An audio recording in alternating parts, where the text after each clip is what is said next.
नाज़रीन, इस वक्त हमारे साथ जुड़ चुके हैं Middle East expert Shaukat Bharti sahab. आइए इनसे पूछते हैं। शौकत भारती, सबसे पहले तो आपका स्वागत है हमारे चैनल पर। शुक्रिया सर, पहला सवाल आपसे यही है कि जो ईरान के प्रेसिडेंट चुने गए हैं वो किस विचारधारा के और किस तरह से ईरान को संभालेंगे? देखिए, ये कोई हल्के आदमी नहीं है। जी जी। इससे पहले भी वो इलेक्शन लड़ चुके थे और हसन रूहानी से हार गए थे। ये क्या नाम है, आयतुल्ला खामनेई साहब के बहुत ही खास हैं जी। इनका राइट हैंड समझ लीजिए जी। दूसरी बात ये है कि ये वो हैं, वहाँ के चीफ जस्टिस हैं, ठीक है। जी। और दूसरी बात ये है कि इनका जीतना तकरीबन तय था जी। और इस सिलसिले में मैंने 2 दिन पहले ही वी सलाम के ऊपर इस बात को कर दिया था, और उससे पहले भी जो मेरी डिबेट्स रही हैं नेशनल चैनल के ऊपर, मैंने उसमें इनका ही नाम प्रपोज किया था कि हाँ, यही आगे आ रहे हैं। इसकी वजह ये थी कि ये वो हैं कि जितने भी कुम के मदरसे, क्या नाम है आपके, तेहरान के मदरसे, मशहद के मदरसे, इस्फहान के मदरसे, ये पूरी तरीके से मतलब इनके थे। और यहाँ तक कि जो ईरान में जो सुन्नी आबादी है 7% है। जी जी। और उसमें वो कुछ लोग जो है अफगानिस्तान और पाकिस्तान के बॉर्डर पर रहते हैं, जो हनफी मसलक से ताल्लुक रखते हैं। जी जी। और कुछ लोग वो हैं जो तुर्की और इराक के बॉर्डर के ऊपर रहते हैं, वो क्या नाम है, ताल्लुक रखते हैं शाफई मसलक से। तो इन लोगों ने बहुत पहले ही कह दिया था कि हम रहबर मुअज़्ज़म के नुमाइंदे को पूरी तरीके से सपोर्ट करेंगे। दूसरे, ये क्या नाम है, खामनेई साहब के लॉबी के हैं। और दूसरी बात, खामनेई साहब की जो लॉबी है वो पूरी तरीके से फिलिस्तीन के इशू को सपोर्ट करती है, ठीक है।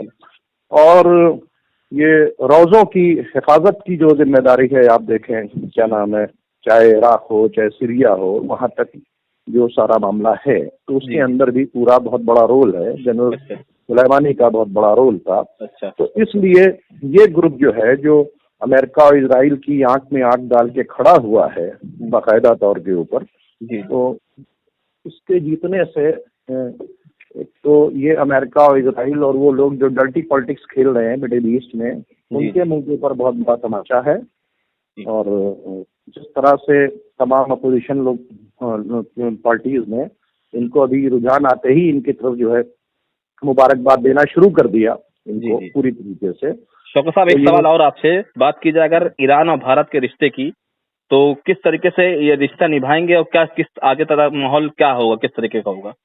जी देखिए, एक बात बता दे जी, ईरान भारत के साथ रिश्ते निभाने के लिए कोई आज से जो है क्या नाम है, काम नहीं कर रहा जी। चाबहार पोर्ट पे इतना बड़ा एग्रीमेंट हिंदुस्तान के साथ किया ईरान ने, ठीक है। जी। और जहां से अगर हिंदुस्तान चाहे तो वेस्टर्न एशिया तक अपना पूरा कारोबार जो है, क्या नाम है, पूरा फैला सकता है, ठीक है।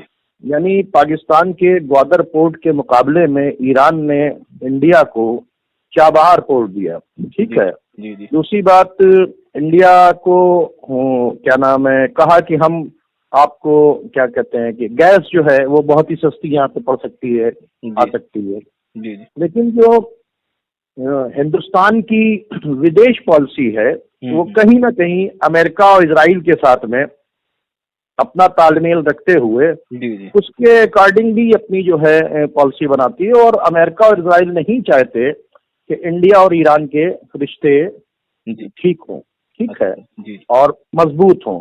जाहिर सी बातचीत है कि ईरान तो बार बार इस बात को चाह रहा है कि हिंदुस्तान के साथ अच्छा कारोबार हो, बेहतर रिलेशंस हो, यहाँ के ऊपर जो कंस्ट्रक्शन लाइन के अंदर पैक हो, एक दूसरे के करीब पड़ोसी हैं, और उसके वजह से चाबहार पोर्ट से हम काम करें, फिर ट्रेन का रास्ता हो, सारी बहुत सी चीजें वो करने के लिए तैयार हैं।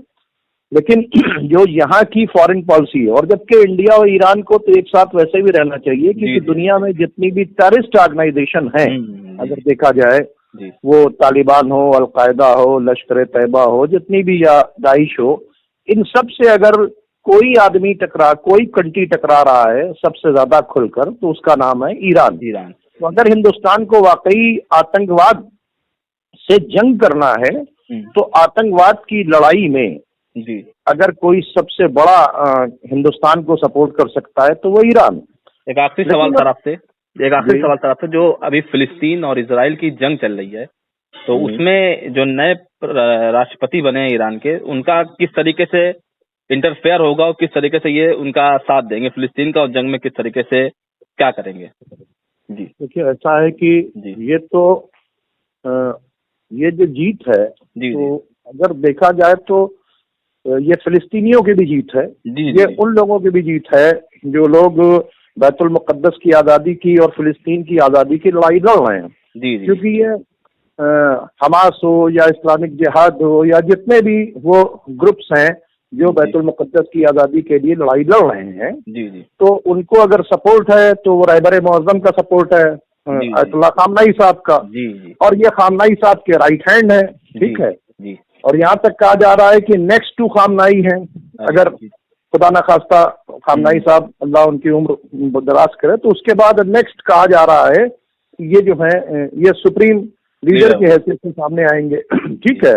तो जाहिर सी बातचीत है कि इससे तो पूरी तरीके से अगर देखा जाए तो ईरान से लेके यमन तक जो है, लेबनान, यमन, हर जगह जो है खुशी की लहर दौड़ गई। सीरिया की वो ताकतें जो अमेरिका और इजराइल के साथ में हैं, और वो जो चाहती थी कि ईरान के अंदर कोई एक ऐसा आदमी आ जाए जो प्रो अमेरिका हो, ठीक है, ये उनके मुंह के ऊपर बहुत बड़ा तमाचा लगा है। और ये क्या नाम है, फिलिस्तीनियों की भी बहुत बड़ी जीत है।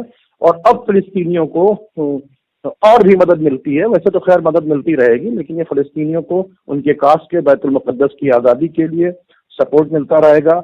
और उनके मुल्क के ऊपर जो कब्जा किया है रासिब क्या नाम है सेहूनियों ने, उसकी आज़ादी में क्या नाम है रईसी साहब जो आए हैं सदर होकर, ये काफी मददगार साबित होंगे। चलिए सर, बहुत बहुत शुक्रिया आपसे बात करने के लिए।